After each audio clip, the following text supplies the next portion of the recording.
Nè cha.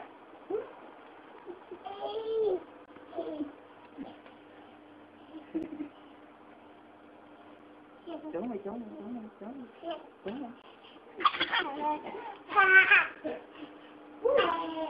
Ơi. Cha. Nè. Vô nè.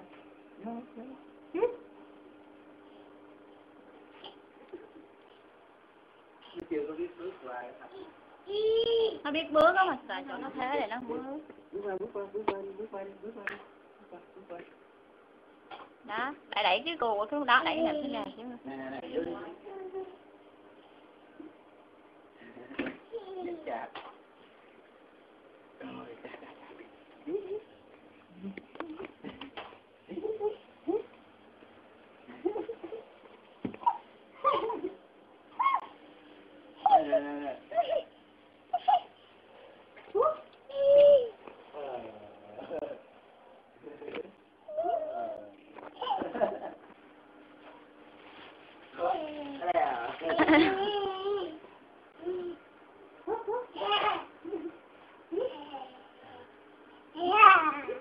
Rớt.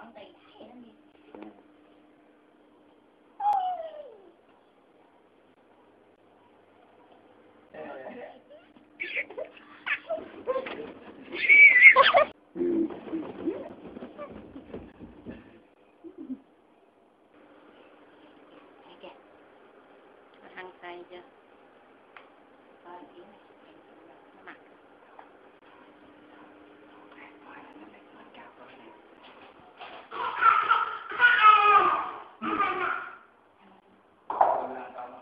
Xong nãy giờ rồi không mà.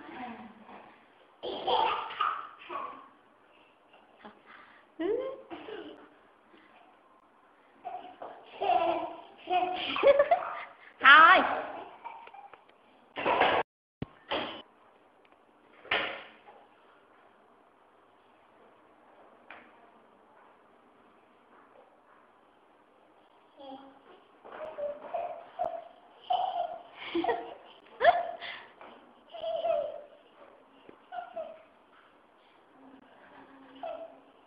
Con bé làm gì đi chứ bé cứ hé hé hoài vậy đúng không?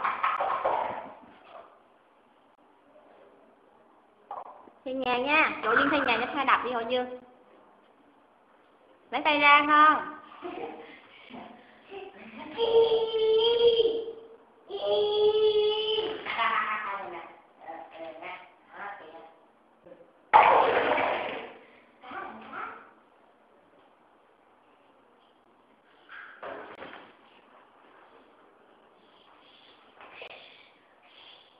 Hát xì đi con, hát xì. Hát xì mày coi. Hát xì nữa.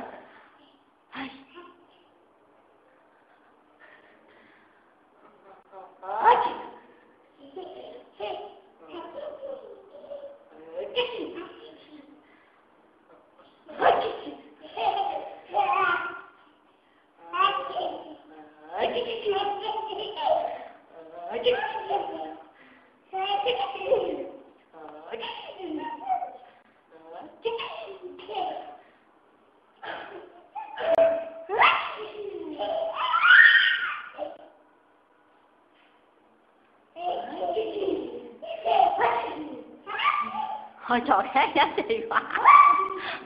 Trò khác đi. Ây da, chết rồi.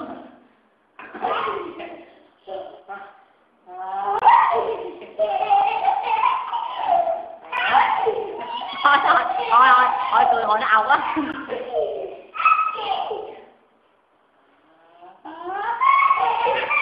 Thôi vừa nó bắt đầu lên đồng nó sẽ ốc à. Đợi tao đi. Kha nè. Thôi con nhây rồi. Con Kha nhây rồi. Nhây quá đi không. Thôi Hội Dương quay rồi. Thôi con lại hát nha. Lắc lư cái đầu là lắc lư cái đầu. Ôi sao bé không lắc. Rồi. Đập nhà nè. Nhà đâu rồi? Cái nhà cho Khang ở nha. Nhà đẹp đâu? Nhà đẹp đâu? Nhà ghê luôn. Thôi đừng có làm, đừng có làm nữa, anh thấy ngay đó. Lấy cái rổ quần áo á, bỏ nó vô cho nó thiệt cà lọc á. Bỏ mà phải giữ nó, đổ đồ ra, đổ quần áo ra. Cậu Dương lấy đồ cho con chơi nữa kìa. Quay phim này có cậu Dương tới hồi đưa clip qua cho cậu Dương nha.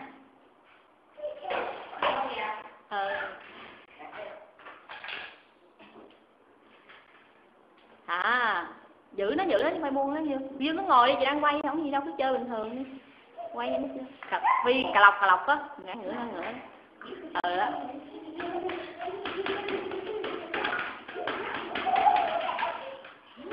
Cực nhẹ thôi coi Dương. Đó vậy thôi. Thôi rồi, ra nha. Ra nha. Thôi. Nào đây? Nào vậy đây?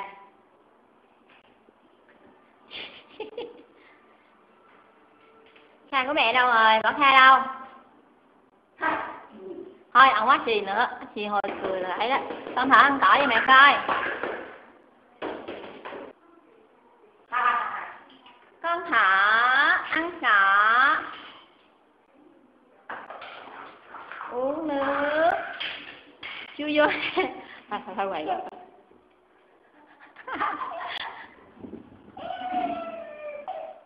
Cái quậy quá mẹ không có làm được. Ăn gì với con hết trơn. Thôi. Gì vậy? Thôi ghê quá bộ. Cái mặt tóc nhè. Ghê. Gì vậy? Thôi pha sữa cho Hà uống nha.